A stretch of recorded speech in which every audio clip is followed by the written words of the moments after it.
I'm Giona Jefferson, and thank you so much for tuning in to the first episode of Relay. One of the goals for this podcast is to show the value of mentorship, and every episode will feature conversations from a different mentor and mentee. A little about myself. I am a millennial who's been going through a career transition over the past 6 months, and as I've gotten closer to my newfound goals, my mentors have been with me every step of the way, and I have no idea where I would be if I didn't have them.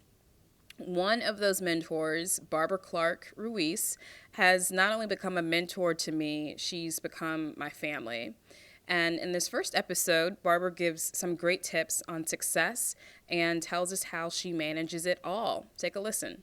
Hi, my name is Clarke Ruiz. I'm an activewear design consultant, which means that I design apparel that you exercise in. And BC Swirl is my company. I'm the CEO, and I've been a consultant for about 20 years. And I've worked with companies like Adidas, Nike, New Balance, ASICS. I was creative director for Walmart's 6 activewear divisions.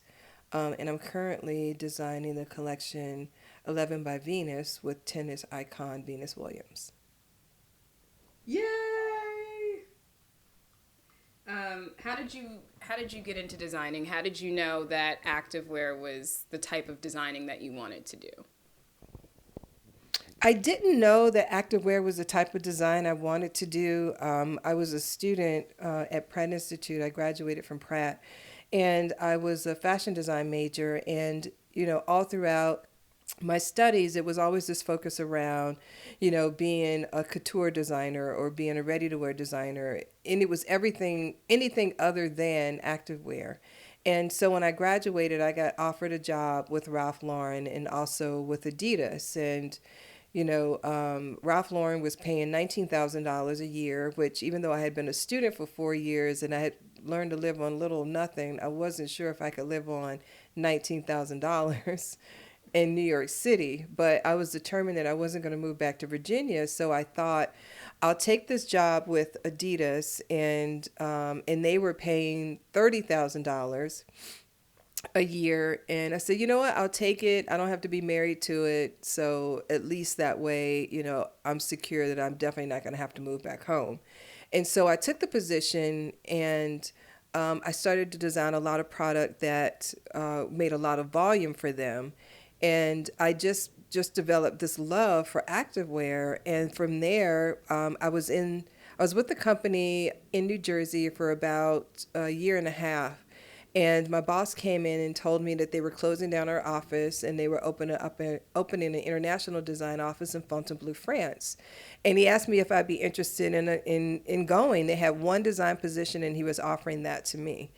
And, I was a little bit shocked because, in theory, when I was in high school, I never thought about living in a foreign country, and since I had failed Spanish with 69, I knew that I wasn't going to be moving to a foreign country, at least not France, or at least not communicating.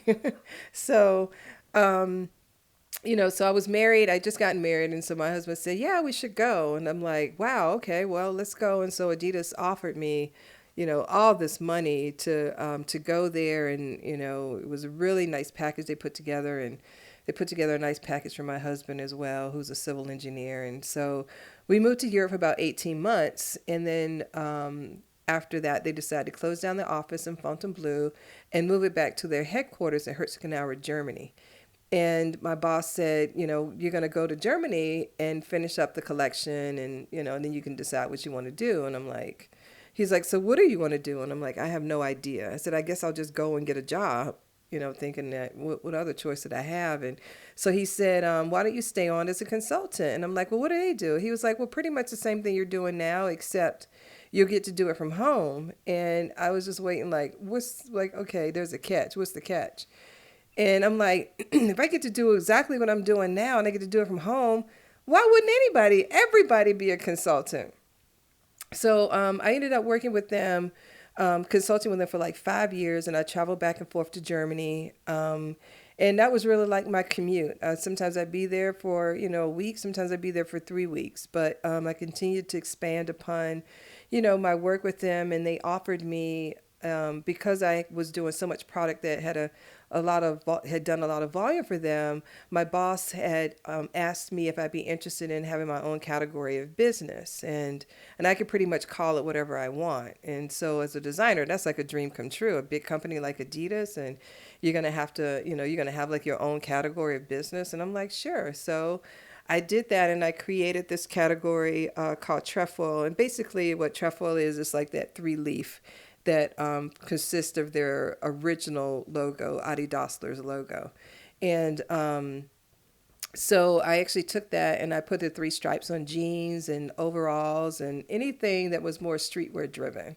And then we did a couple of seasons with that, and then they added footwear, and then it all kind of scooped up and became Adidas Originals. And so I guess it's pretty much the concept for what Adidas Original stores are now. So that was a really fun project. But as a result of me working for a company like Adidas and the caliber of people who tend to work for a company like that, they go on to work for similar companies. And because, I had such great relationships with a lot of the people there, when they went on to their other companies, they would call me and ask me, if I would come and work on projects with them.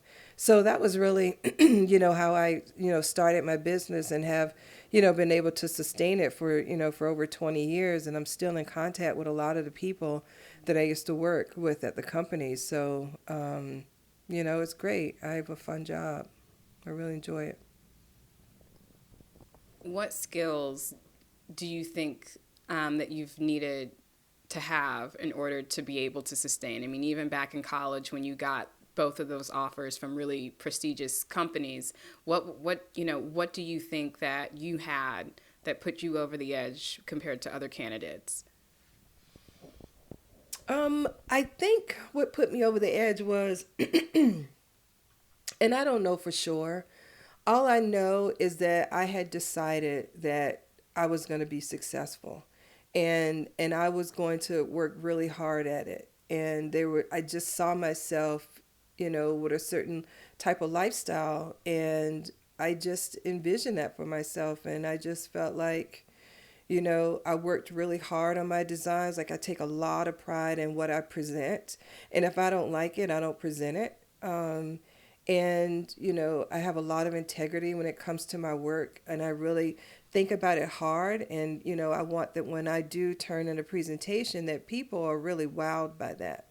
And I think that it's recognized that I go above and beyond, and I really feel like, well, maybe that's the thing that has given me the longevity, because I do take a lot of pride in my work, and I have tons of integrity about what I do. And I study the trends, quite a bit, to make sure that what I'm presenting is on trend, but yet and still it kind of provides them a bit of a differentiating factor, that will work for them and whatever their business is. And when it came to you landing the job with Adidas and then being offered, this opportunity to consult and have more flexible hours and, do something that kind of maybe offered a better work-life balance for you, how did you manage working in the workplace? Like, what were some key characteristics that you had that made you successful and, even caught the eye of your supervisors to even offer you this kind of opportunity to consult? I think it's probably it was easier conversation to have, for my boss to have with me, because I was producing product that was consistently making big volume for the company.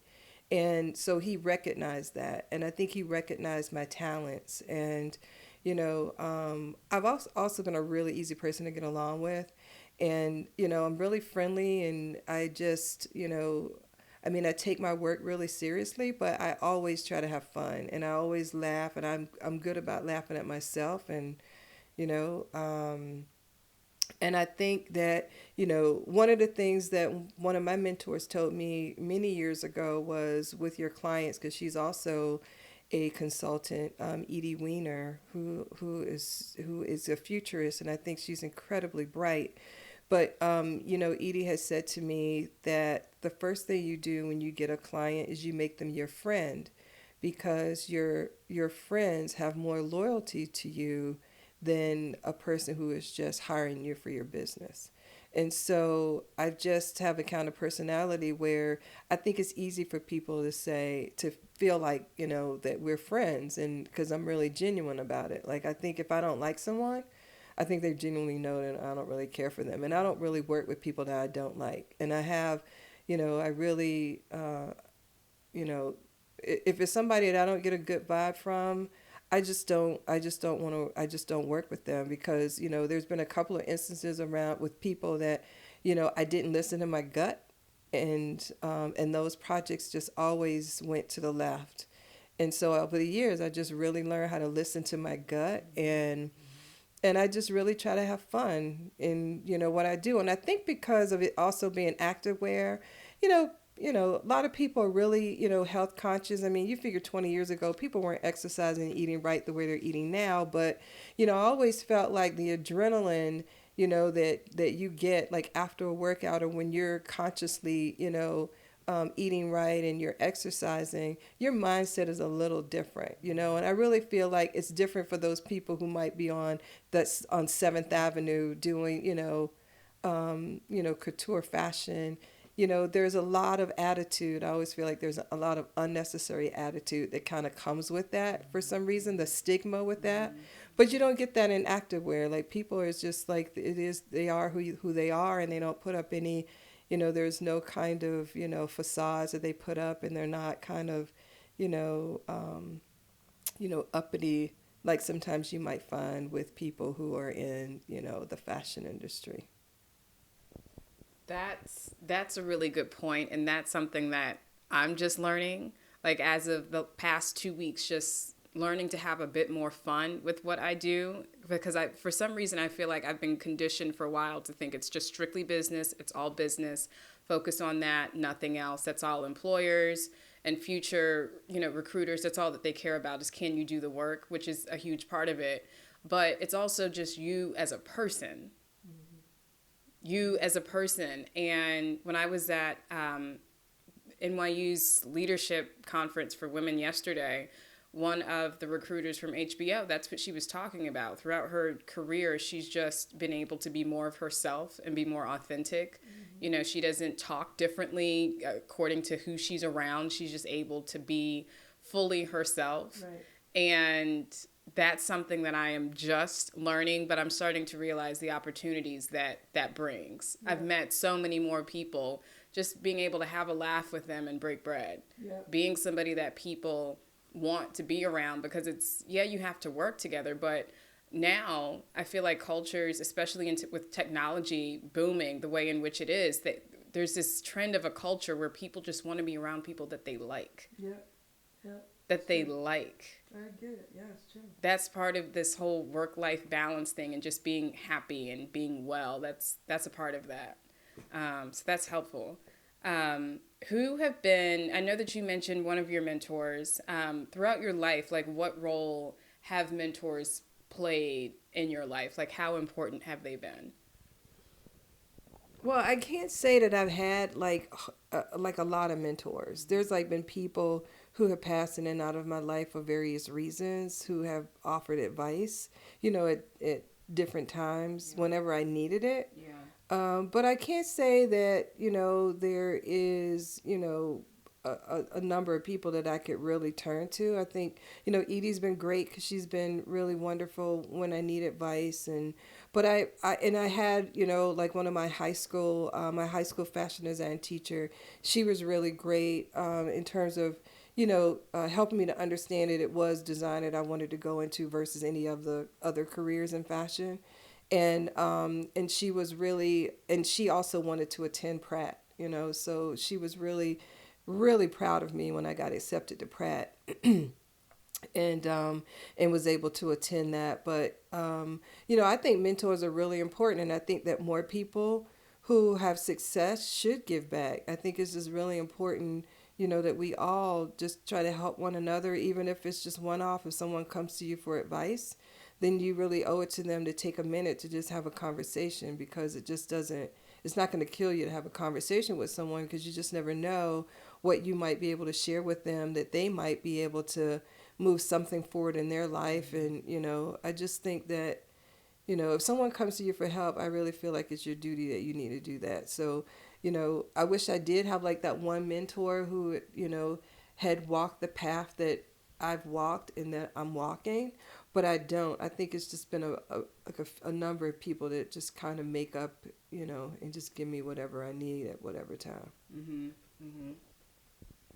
I think that, I know for me, I went through this time within the past year where I felt like because I did not have mentors, I couldn't do the things that I wanted to do. I kind of had this perception that because I didn't know so-and-so, or I didn't have, certain guidance and advice, that I couldn't move forward, even though you can.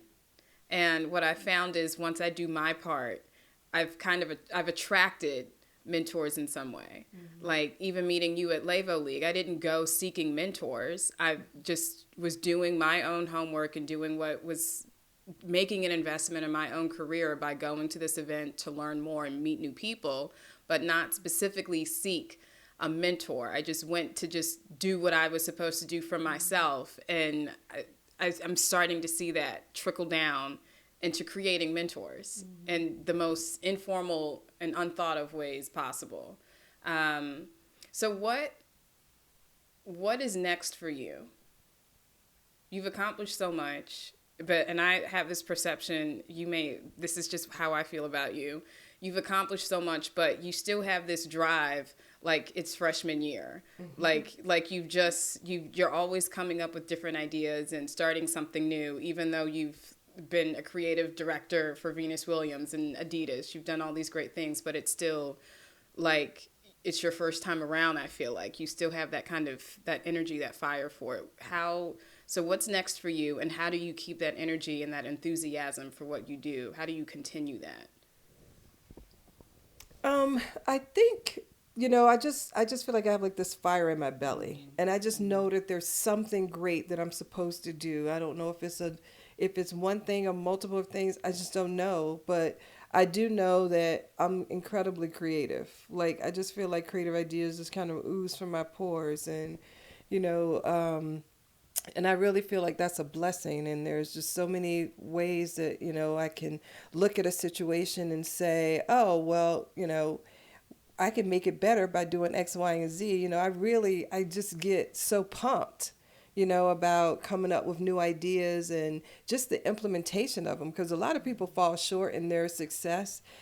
They don't follow through, and I really feel I take a lot of pride in making certain that if I say I'm going to do something, I actually do it. And even if I get to the end and it's not what I expected it to be, I got to the end. Well, at least I can cross that off of my list. Been there, done that. I don't have to do that one anymore because that one doesn't work. But I'm really still seeking, just like that thing. I have like so many ideas, and for so many years I've been wanting to do a lot of stuff, but I couldn't do it because I was always tied up with servicing my clients.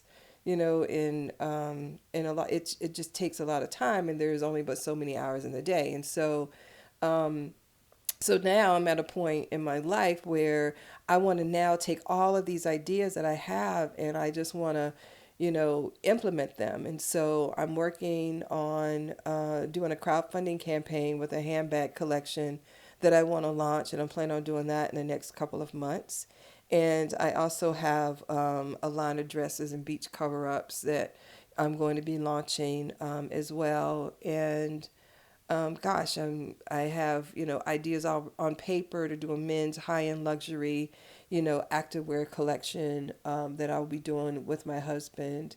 And it's just on and on. One of the things that always interests me about being a consultant was I get to change new clients. I get to go to different projects, and that's the fun part for me, because I feel like when you're with a company, you're doing the same thing day in and day out. It's really hard to keep excited and have like an influx of ideas because there's such monotony, and so the reason why I've always loved consulting is that I love working on new projects, and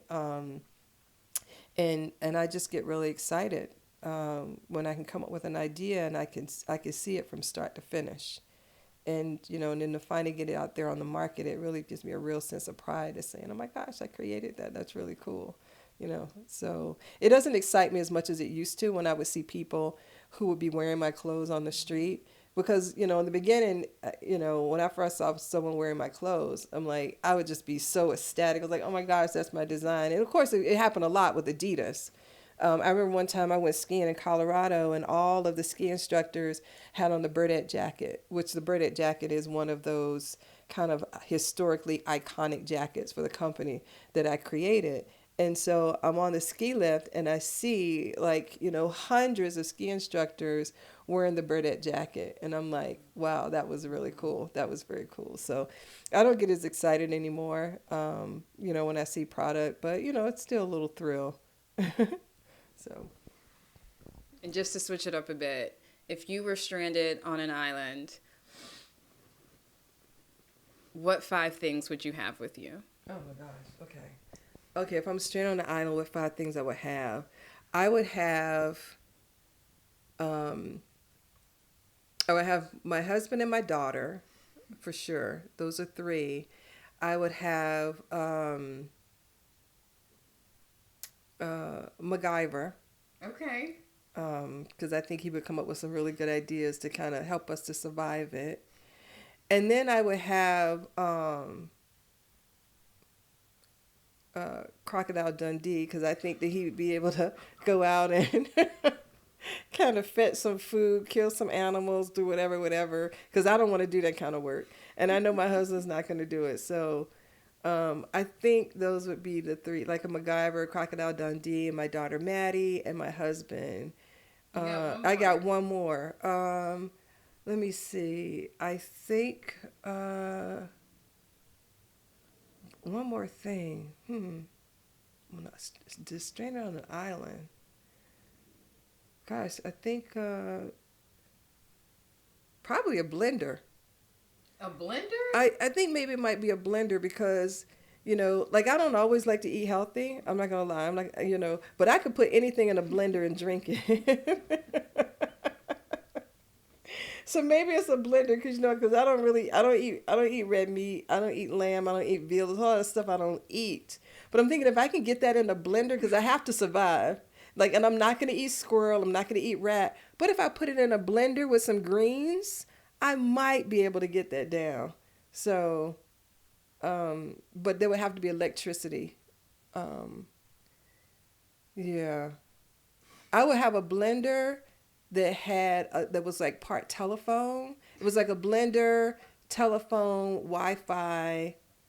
Yeah. It would have to be like this like, electrical device that had a lot of different things, like something you might see on HSN or QVC. Like when you buy one, you get a second one. Gosh. For the price of shipping. I don't know what you would call that. Because you have to invent it. It's for you to invent. Well, then I don't plan on getting stranded on an island anytime soon, so I'm not gonna think about that. And I think Crocodile Dundee, is he still living? I think he's dead. Okay, well. But his daughter's doing, she's continuing. You're thinking about the guy that was from Australia. That the stingray. Remember the stingray went through his heart. Yeah. Remember that? No, not him. I'm talking old school 90s. Oh.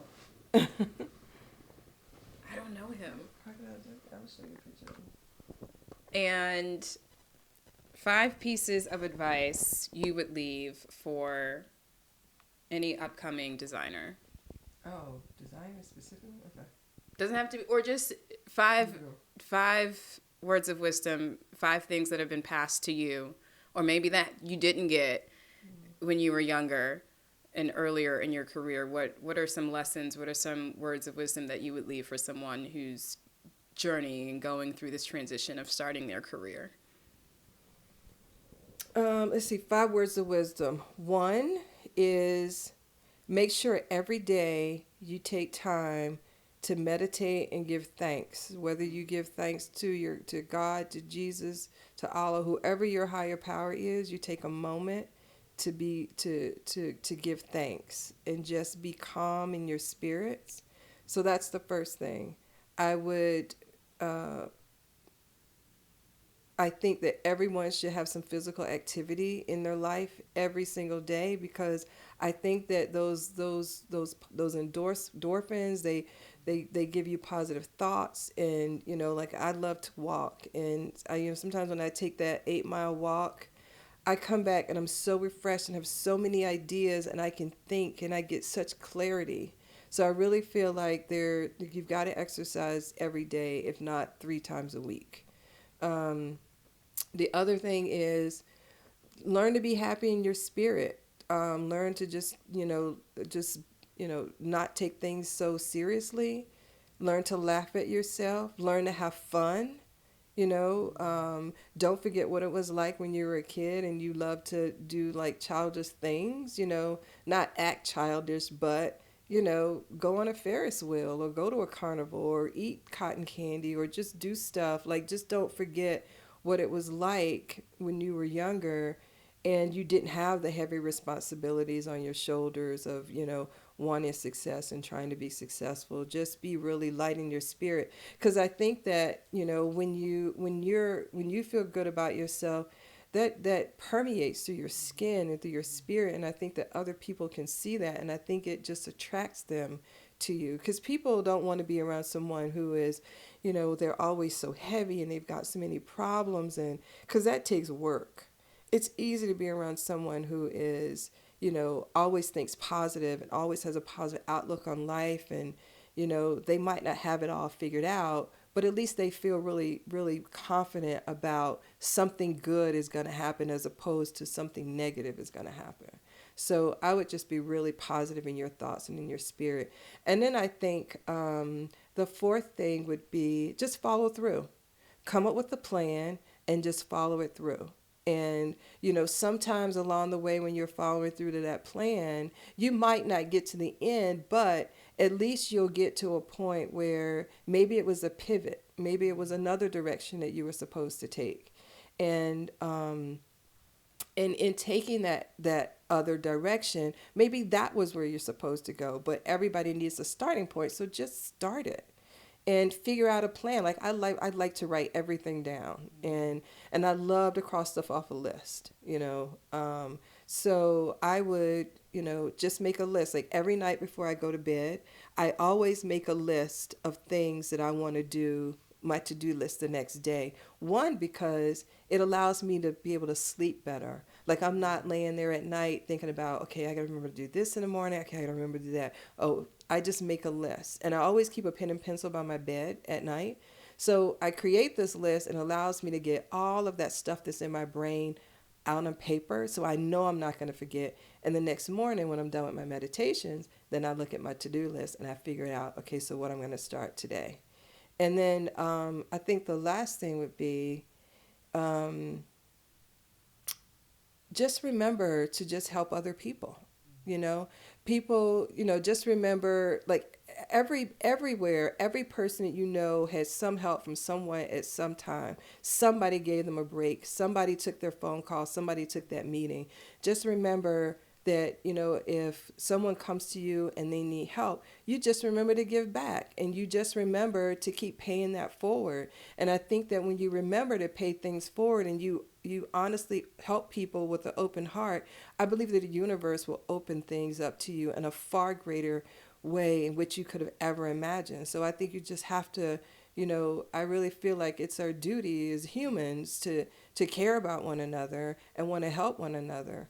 And at the end of the day, or at the end of my lifetime, I want to make sure that I've taken every single gift that has been given to me, every single talent, everything that I have been given. I want to make sure that I use it. I want to use every single bit of it up. I don't want to leave anything on the table. I don't want to live my life with regrets. I shoulda, woulda, didda. I don't want to do that. When I lay down and I close my eyes for that very last time, I want to know for certain that there was nothing left on the table, and I did everything I was supposed to do. So that's it for me. Chills on that note. Thank you.